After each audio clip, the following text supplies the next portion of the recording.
Hello, in episode 107 of Heirs for Architecture, I speak with the extraordinary Tim Ingold, Emeritus Professor of Social Anthropology at the University of Aberdeen, about his life and work, particularly his remarkable book, Making: Anthropology, Archaeology, Art and Architecture, which he published with Routledge way back in 2013.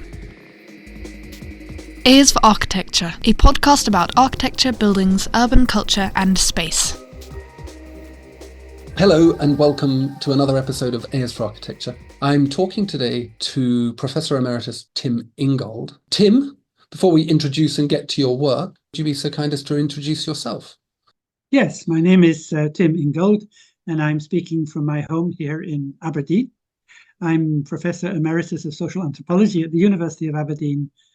So I've been retired since 2018 and I'm really working now as an independent scholar. Fantastic. That's very short. First question, the most important question to me, are you a native Scot? Not really. I do have some Scottish ancestry, which my wife is very proud of, but which I tell everybody that there are few people in the world who don't have some Scottish ancestry. And I think as an anthropologist, you'd probably be quite well placed to say that. Basically, we moved here in 1999. So we've been here now 25 years and feel very much at home in Scotland, but I'm not technically of Scottish origin. And how did you end up at Aberdeen? What was your journey there and into anthropology? One of my daughters said to me last night, what can you do with anthropology? Because I was talking about my forthcoming conversation with you. And she said, what can you do with anthropology? Almost anything. So I started off studying natural sciences in Cambridge years ago. And for all sorts of reasons, decided I didn't want to carry on into that. I was perfectly good at it, but I couldn't see myself as a professional natural scientist. I looked around for subjects I could study that would both bridge the divide, which I was already aware of then, between the natural sciences and the humanities, and at the same time somehow bridge the gap between human life as we might like to think it is and human life as it's actually experienced. And looked at all the things I could do, and I found anthropology. And I still do anthropology for that reason, because I think it's a discipline that like philosophy, for example, tries to transcend the boundaries that divide the intellectual world, particularly between sciences and the humanities. But unlike philosophy, really remains in close touch with human experience. That's what I liked about it. That's why I still do it now. Why Aberdeen is that I got, after finishing my PhD, which was in Cambridge, I got my first proper job at the University of Manchester. So I was there for 25 years, a long time. I did try applying to one or two other places and never made it, and then decided that I was better off in Manchester anyway. And then an opportunity arose here in Aberdeen that of the possibility to establish a new anthropology program with a focus on the circumpolar north, which is my area of ethnographic interest. So we had a choice. Either I stay in Manchester for the rest of my days and get under everybody else's noses, or I take the risk of going completely a shot in the dark, a place I didn't know at all, to start something new. So I took the risk, and that's why I ended up here in Aberdeen.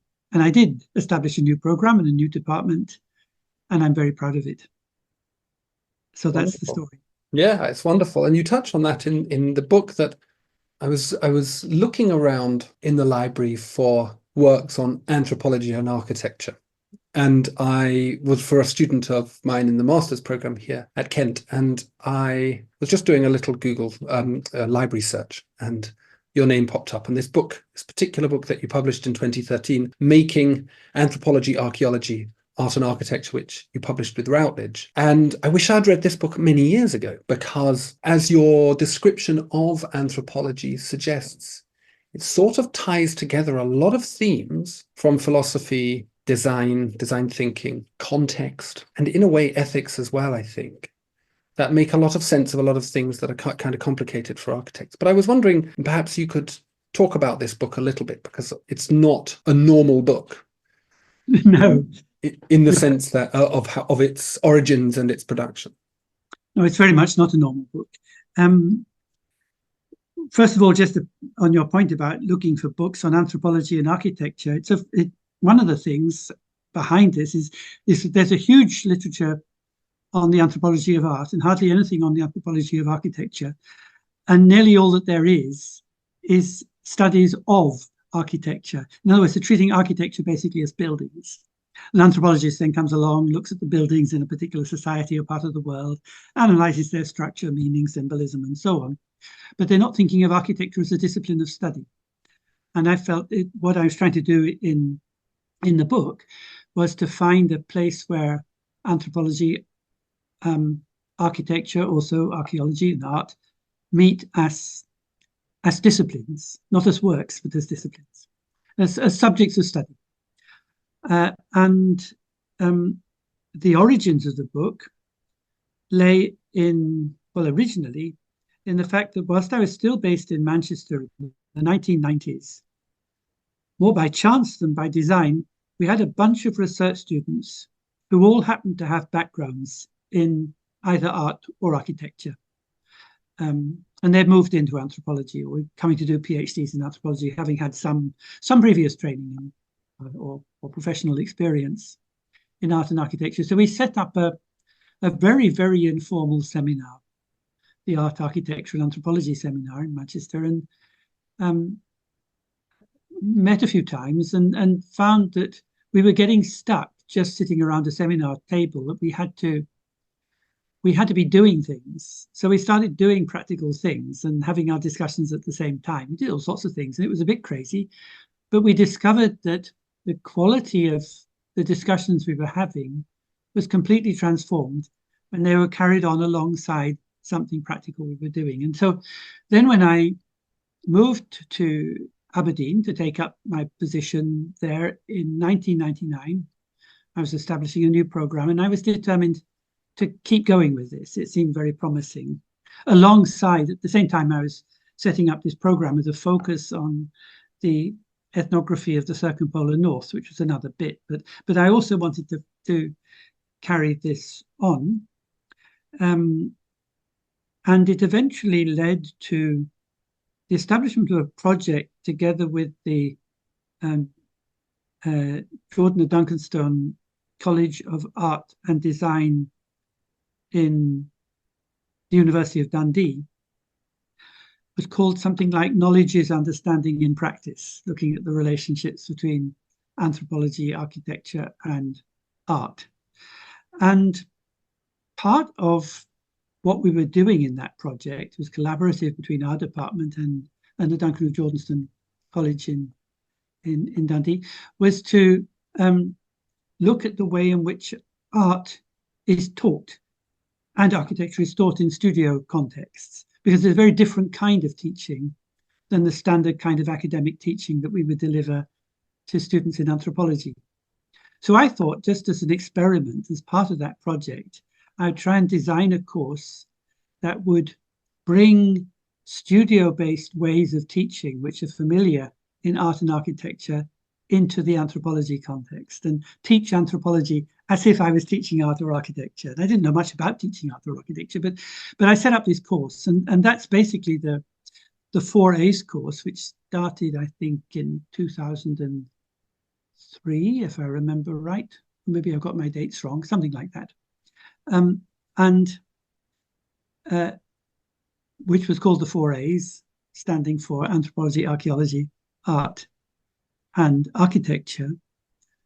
I taught the course for many years, and then the book emerged out of the experience of teaching that course. So that I was thinking that one of the things that I'm dead set against is this division between teaching and research. I thought of teaching this course as a research project in itself, in which the students were fully collaborators, and so it was as much a research project as a teaching project. It got me into trouble with the research assessment exercise. They didn't really approve of that kind of thing. But did you even manage to submit it to that? How on earth did you do that? I submitted it, and I think it must have been one reason why we didn't do so well that time. And I never, and I could just imagine, an RE panel saying, "This isn't research, this is teaching," because they have such stick in the mud ideas about these things, which I wanted to challenge. Yeah, the book is very challenging in that respect, and I mean, I sent you some points this morning, late last night, which I have to apologize to every guest on this podcast for some reason. And it's normally the lack of timeliness in terms of sending through my much promised prompts. But the book does seem also, on the one hand, it fleshes out this very enticing vision of study. On the other hand, it's a critique. And it's an implicit critique, if not although there are some moments in it that are fairly explicit, and maybe perhaps we can come on to that. But the first interesting thing for me that I wanted to ask you about was in the first section of the book, you differentiate anthropology from ethnography, and I think for those of us who are not professional anthropologists or ethnographers, the two things kind of glide together, and we assume they're the same thing. But you differentiate them very starkly. This is a long issue and a tricky one, and complicated one in which I'm not even fully resolved in my own mind. I mean, it comes over in the book as though I am, but I'm not really, because I'm continually debating it within myself. I was getting frustrated by the fact that most of my colleagues use anthropology and ethnography more or less as synonyms, and I was thinking that this isn't doing the discipline of anthropology any good and is creating a degree of confusion, which is made worse by the fact that the word ethnography it's gone all over the place. Everybody's using it, often in ways that would make anthropologists' hair stand on end. But so it's so to speak broken loose and got out of control, and I felt it was necessary somehow to put it back in the bag again. But really, it all hinges on a question of objectives, what the study of anthropology is about and what it's for. And I felt that anthropology had been not doing itself any good by narrowing its objectives from anthropological ones to ethnographic ones. And this was particularly having an effect on its public image, because the public thought of anthropology simply as this discipline that provided accounts, maybe very good accounts, very rich accounts of the lives of other people, but had nothing really to say for itself. And I felt that we have to distinguish between, on the one hand, going to make a study of some people somewhere, sometime, trying to understand their lives with as much accuracy and sympathy and understanding as possible, and render an account of that other people can read. That's ethnography, and that's fine. But I felt anthropology has to be something different, because anthropology has to be an inquiry into the conditions and possibilities of human life, not just now, but into the future as well. So it's essentially a speculative discipline.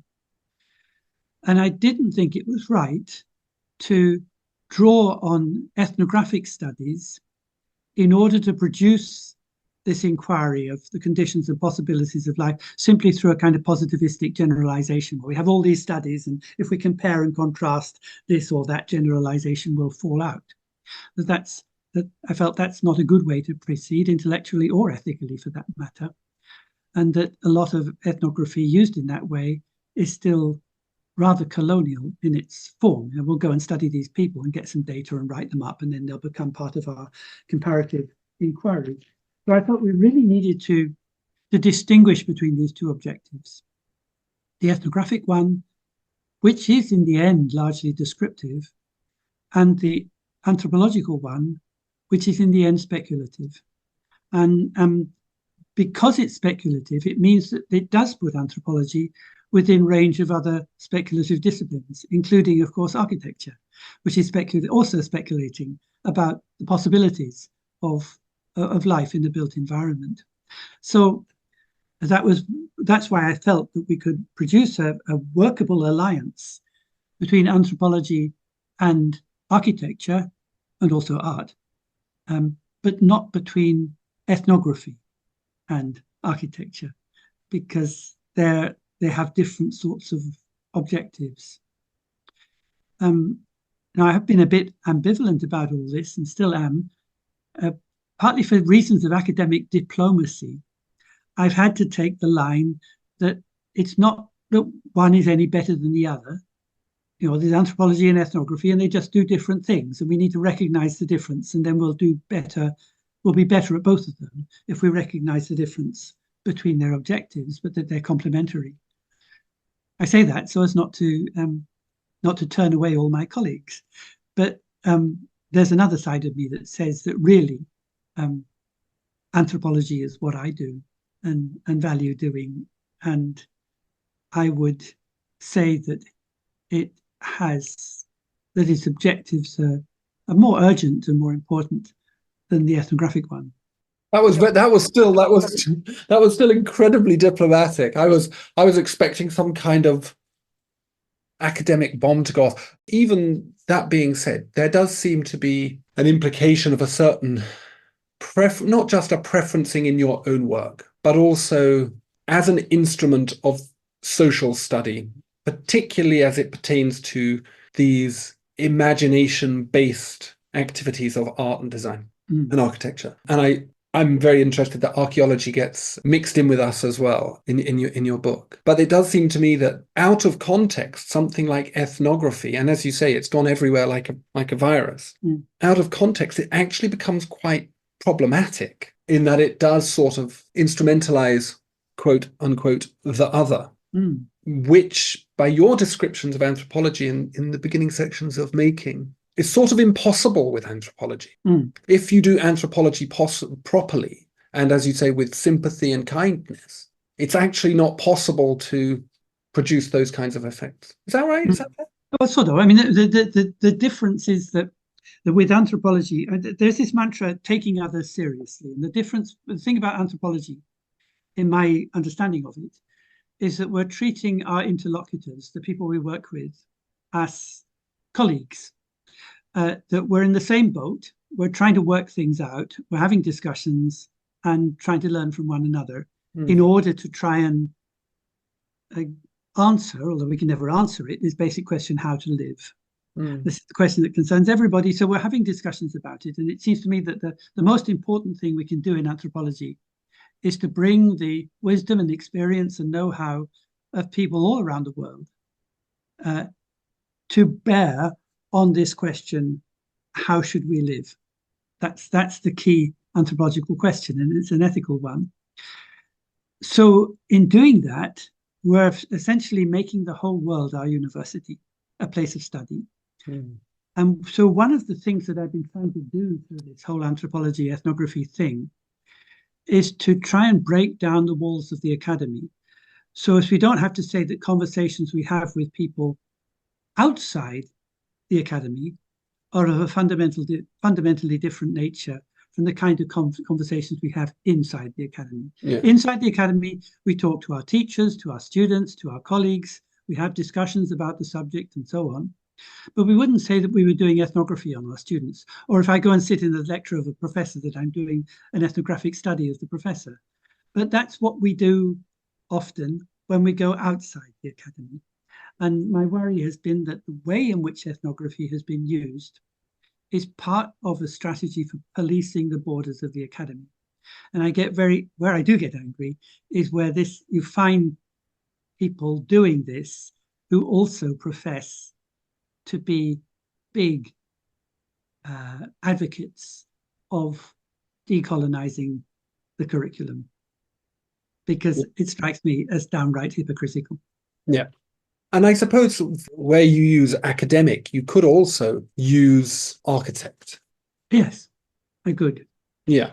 And I think I think that just jumped off the page at me, this idea that a lot of the critiques that you make, the way that architects, for example, engage in community, the way that we as educators get our students to engage in the social context in which they're going to hypothetically or speculatively design project, has this kind of peculiar deportment of, as you say, neocolonialism. It's not even neocolonialism. Neo is a nice way of making it sound. It's just colonialism. It's just colonialism. Yes. It's just othering people and sort of. And the whole implication of it is that, I mean, yeah, it's a power dynamic. But I wanted to get onto some of the themes in the book. The book is called Making, and there's this big focus in it on the hand. And the idea of the hand as an instrument, the primary sensory instrument. And it's through that hand base, that tactile engagement with the world, that we get to know things most truly, I suppose. Am I right in interpreting it in that way? Yes, I think so. I mean, it's partly just because hands are so super fascinating. I mean, obviously, if I was a neuroscientist, I'd be just going on about brains all the time. But I just happen to be. So it's partly that hands really are important and really interesting, and partly because I just find them fascinating anyway. One of the things that I really was keen to get across is that it is like a critique of people who say that in the current digital age, the hand still plays the same role because we're still using our fingers on a keyboard or a keypad or something like that. And to try and show that the work of the hand is quite different from the digital work of the fingers tapping the keys, and that so that difference between a way of a relation to the world that is like holding, keeping, caring, repairing, and the relation to the world that is actually quite externalizing and objectifying, that's there in the hand itself. In different ways of looking at it, a digital way or let's say a manual way. I wanted to get that across because there's a lot of literature on touch that simply fails to make that distinction. It says, okay, the hand is a major. Of course, we touch all over the rest of our bodies as well, but the hand is a major organ of touch, and then people just talk about the hand as though that's it. That's hand. That's touch. That's so and so, and it really isn't. And that's also bound up with my campaign for handwriting, about which I feel very passionately, about the dangers of the loss of handwriting and just what that means. What does it mean? Do you think that I mean, I have children and I try and teach them to do handwriting, and my daughters have lovely handwriting, and my sons have my handwriting. Yes. Looks like a drunk spider on the page. Yes. And I'm not sure. I'm not sure what that's about. But in architecture, of course, we still start mostly our education in architecture starts with hand drawing. There is an assumption that to truly get to grips with reality, we need to connect with it with the palms of our hands, our fingertips, which I think is a wonderful idea. I mean, they do it for about a term and then they go straight onto the computer now. And they forget all about it. Oh, yeah, they do pretty quickly. But there is a sort of reverential quality as well in the way that you talk about the hand that takes it outside of the kind of the other five senses. And I did a podcast with Johanni Palasma. I was very lucky to get to speak to him, and he likewise obviously reverences the touch in his phenomenological architecture and his phenomenological writing. And it permeates so much of a whole discipline of philosophy in a way. And I was wondering how did you get to this point? Where did you start from in your studies as an anthropologist? Because you did your PhD up with I think it says in your book, up with the Sami people. It's very hard to say. I mean, there's something that becomes sort of part of your way of thinking as to exactly where it all came from. It's pretty hard. But one thing certainly is, I mean, I did do field work with Sami people, and that was fairly formative. I was a very young man and still growing up, really. 21, 22, you're learning who you are.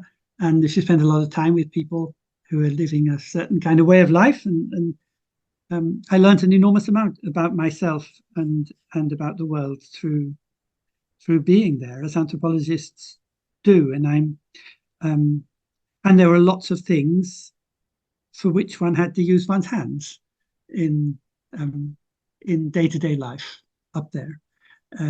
So that's one thing. The other thing I suppose is important is that since the age of 12, I've played the cello, and you can't play the cello without thinking quite a lot about hands. Richard Sennett, who wrote the book The Craftsman, is also a cellist, and that's also influenced what he says about the hand, which is along rather similar lines. So that's another thing. And I don't know, I hate myself nowadays because I do most of my writing on a laptop and feel guilty about it and think I shouldn't be doing this because it's just a shortcut, because I'm in a hurry. And really, I should be writing by hand like I always did. But I was one of the very last, I think, at least in the academic world, to move from from writing by hand to a word processor. I never learned to type properly, and I only used a typewriter when I really had to. So I was really still writing by hand long after everybody else was onto keyboards of various descriptions.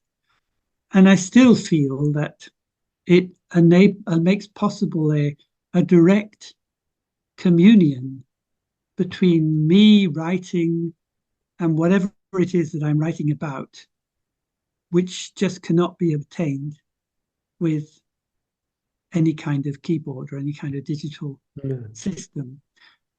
And it's something to do with the musical element of it. I've often said that writing without handwriting is like speech without song.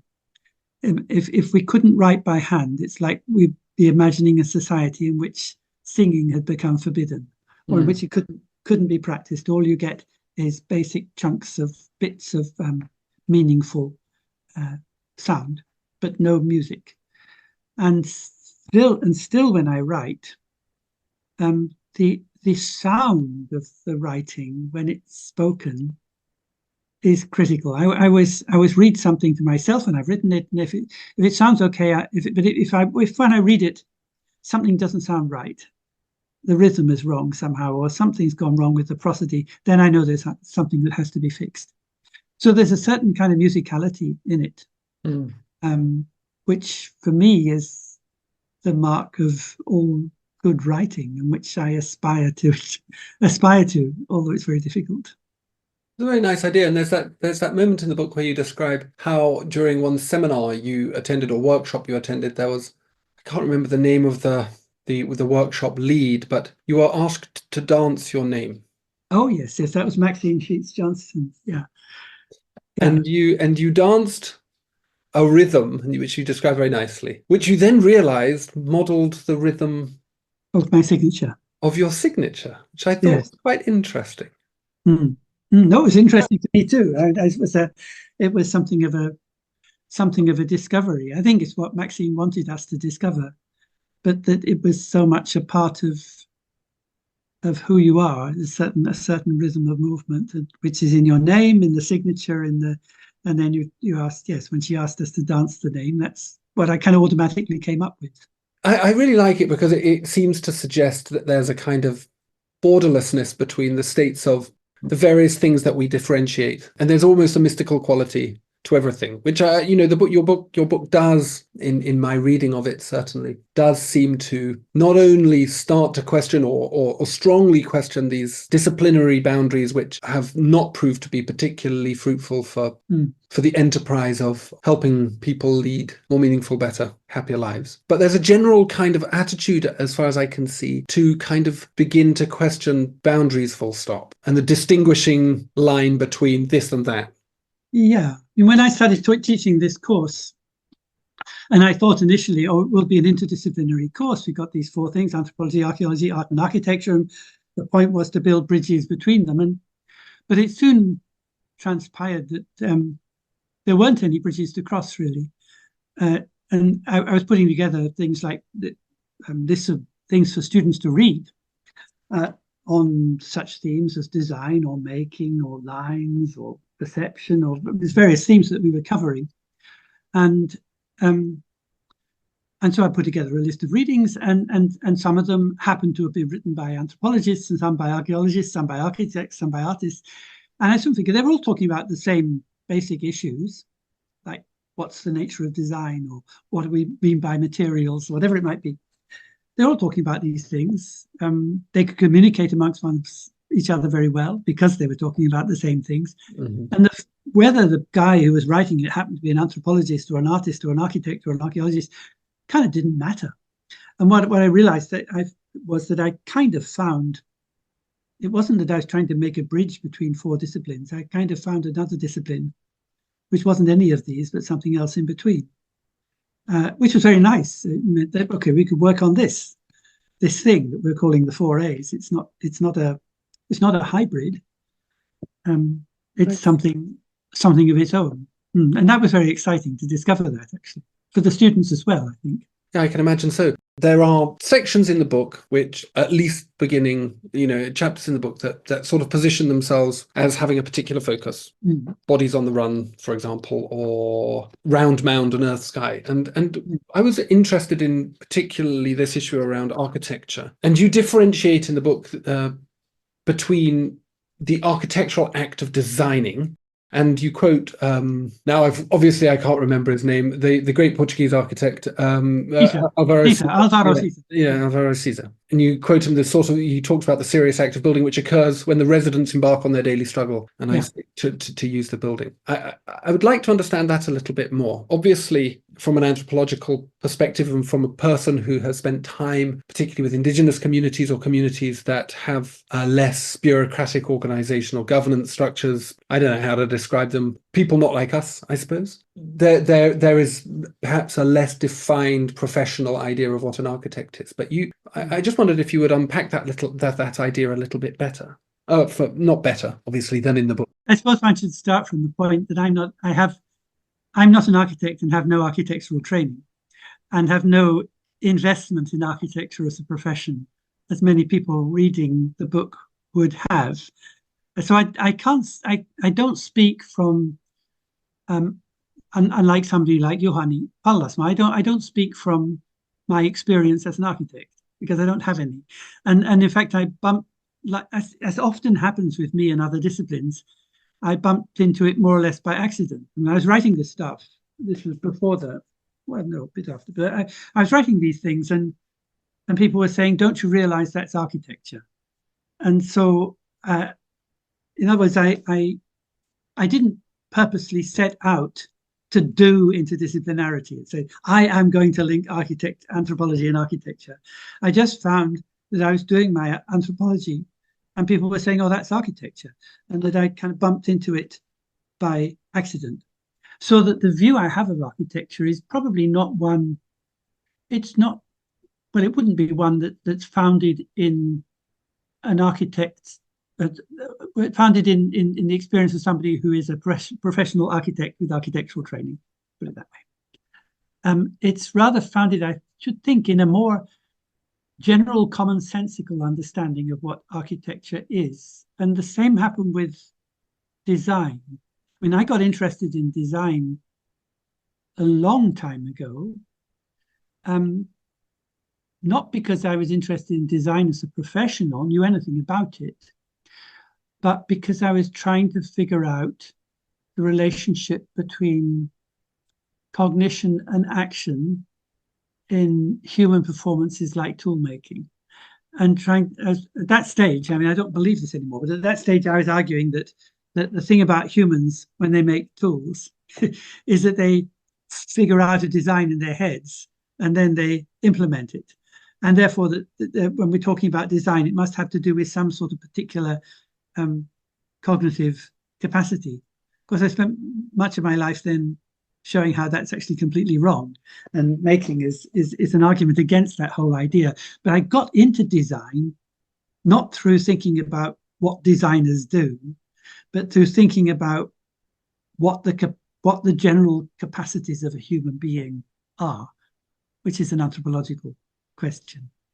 And probably with architecture, it's a bit the same. I got into it because I was trying to think, well, what is architecture?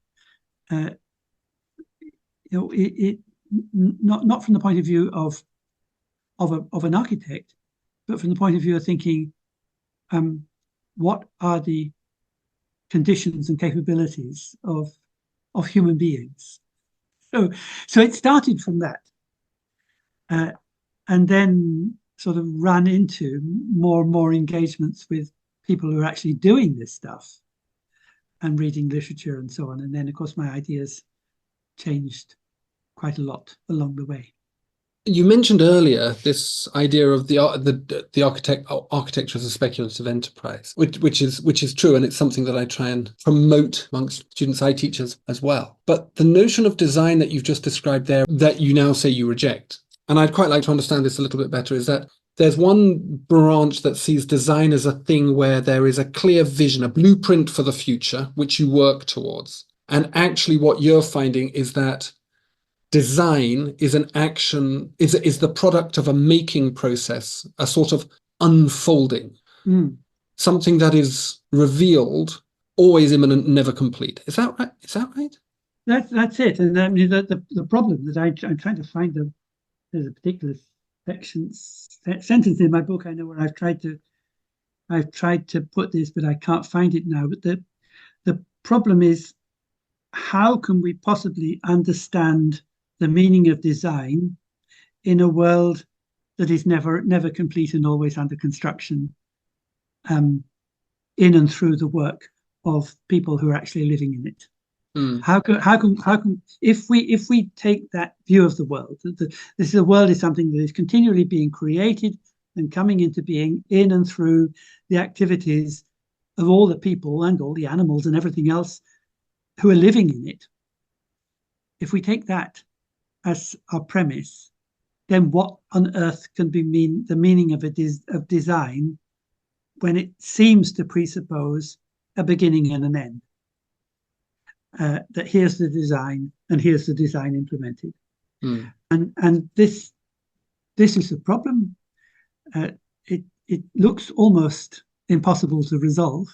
And I know that lots of designers I talk to, in one way or another, wrestling with the same issue. And in the book, I try to tackle it simply by linking, which is correct, linking the concept of design to the concept of drawing. Of course, they share the same root in disegno, and then showing how the meaning of drawing changes from a kind of Renaissance view of projecting an image on paper to a more like Paul Klee-like view of the drawing as the trace of a movement. And I think, okay, if we take a Paul Klee view of the drawing as the trace of a movement, we say that's design. Let's think of design in that same sort of way, that it's not something that is ever finished, but is a process that leaves its mark in one way and another through things that people do together. And the designer in that model, the professional designer, becomes someone that, and you make this point in the book, that sort of intervenes in the ongoing fluid organization of the world.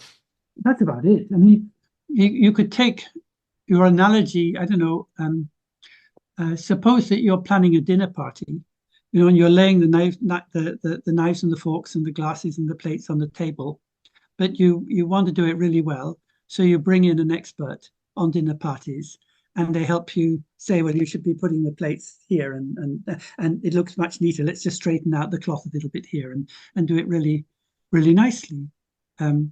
Or perhaps one would think of a sort of prototype designer, something like a garden designer or a chef, or somebody like that, because that's exactly what they do.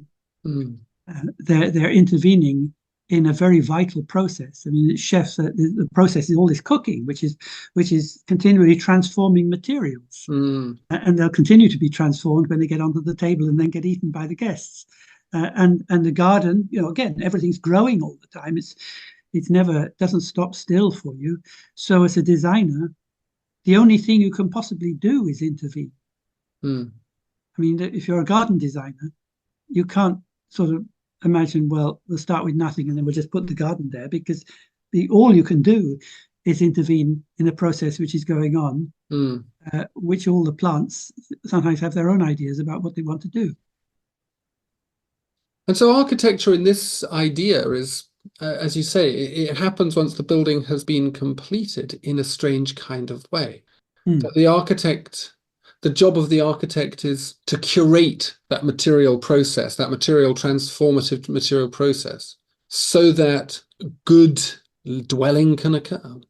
No, you could. Maybe that's a good idea. I don't think the word curator probably doesn't appear in the book, or hardly, because when I wrote it, it wasn't fashionable like it is today. I mean, curator is one of those words that's suddenly taken off, Mhm. and everything now is curated. It's become a sort of a gimmick. You even get curated menus. Yes, exactly. Everything is curated. So no doubt, had I written the book today, I couldn't have really written it without having touched on this Yeah, concept. And I doff would, your cap to that idea. yeah, and I would have pointed out the fact that the word curate is linked to the word care and so on. Hmm. So, and actually, it might work quite well to if I said actually what I mean by a designer is a curator, um, it would probably work. It would probably work quite well for the argument. I remember reading somewhere, I was reading a book about permaculture Hmm. somewhere in the library. I've never found this book again, so I distrust my memory. But it said that it quoted Hannah Arendt talking about design as something that exists between art and mathematics. Mm-hmm. This is as I remember the quote. As I say, I've never seen it again. I might have dreamed it. This does happen a bit.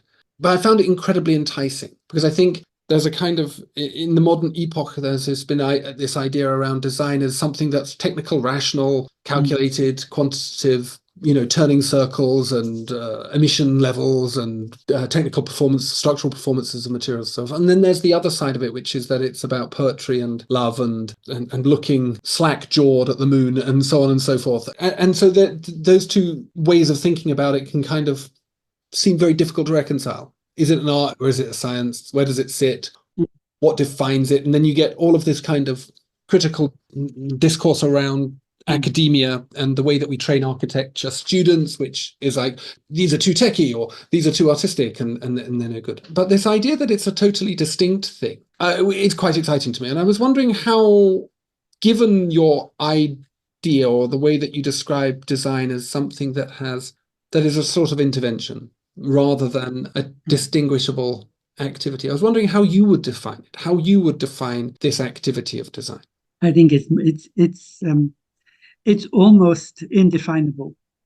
But I go back to the parallel with drawing. I would say trying to define design is like trying to design, or trying to define design is like trying to define drawing. And um, and for drawing, I would define it as the trace of a gesture. When you draw, there's the movement, the ductus of your hand, which then leaves a trace on the page.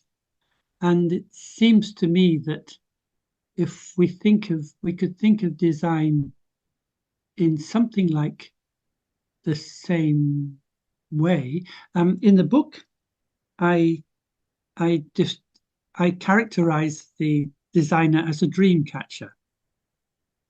And the idea of dream catching is that one of the things that the designer does is rather similar to what a composer does or a novelist does, is that they try and catch ideas that are rushing off into the distance before they get lost, bring them back and pin them down.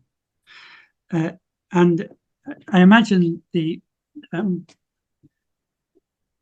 but you can imagine a novelist at work. A novelist is always complaining that there's a limit to how fast they can write, but their characters, once they really get going, so rush off and do things, and one's always under great stress as a writer because you're worried that you've got to catch your characters, get them down there before they disappear over the horizon, doing their things. Same thing if you're a composer, your musical ideas are shooting off, and you're scribbling down as best you can, but there's this tension. It's really hard to keep up.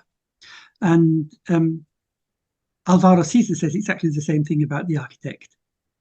And I like that idea that what the designer is trying to do is he's or she is caught in the middle of a tension between ideas that are flying off, shooting off into the distance, and the friction and heaviness of material engagement. So when you're actually doing something in the world, building something, making something, painting a picture, whatever it is, there's friction. It's slow. It drags. There's a sort of frictional drag in the hard slog of the work involved, whereas thought, ideas tend to shoot off into the distance.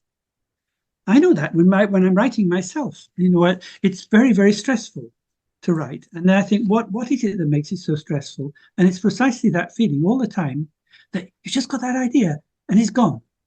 And you're trying to catch it quick, get it down somehow or other, like just a bit of shorthand in a notebook, so that you can then begin to get a hold of it and reflect on it, and then get it onto paper in a coherent form. That's what we try to do all the time.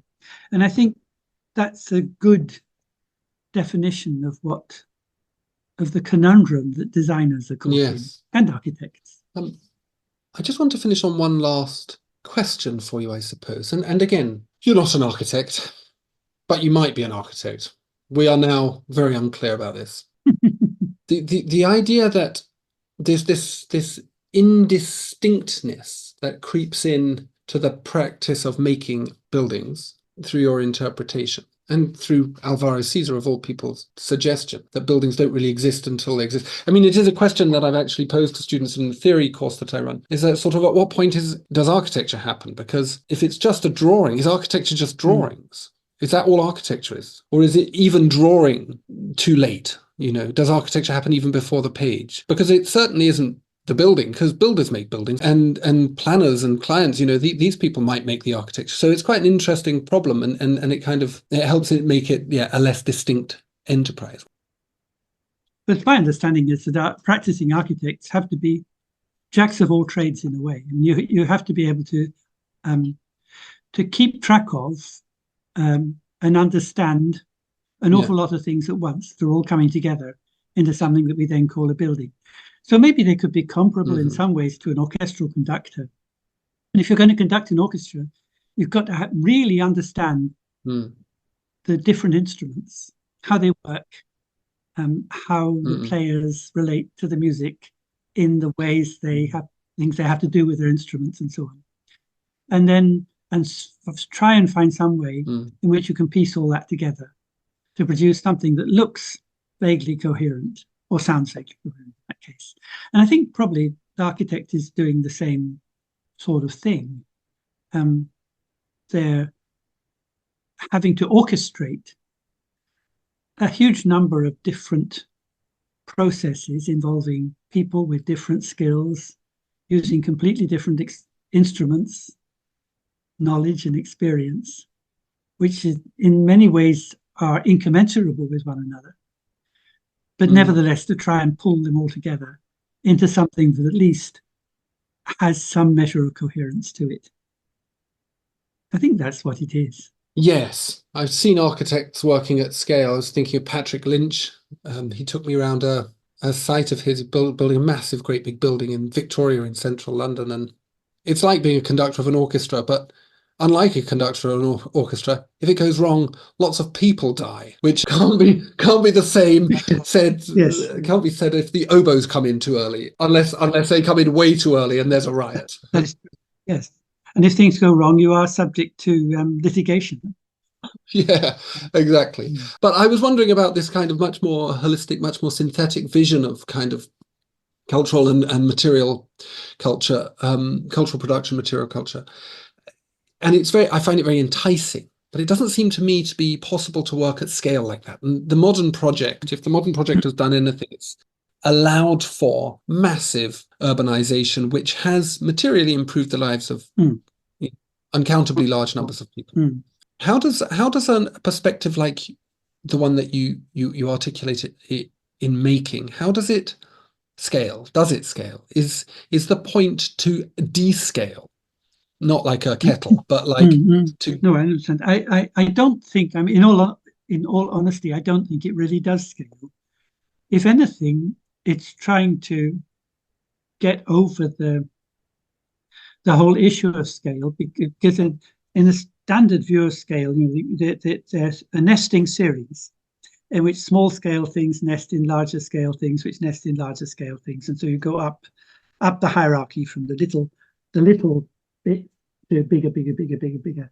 Each level being that much more inclusive. And on that logic, every part is contained in a larger whole, but the whole is not contained inside each part.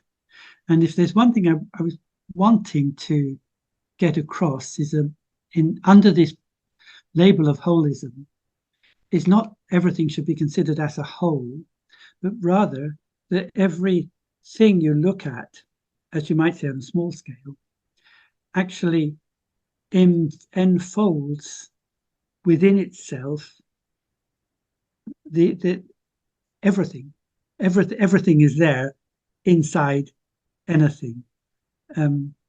That's the principle of the hologram, where you take a picture and you imagine you take a photograph and cut it up into lots of bits. Then in order to reassemble the photograph, you just had to put all the bits together like a jigsaw puzzle.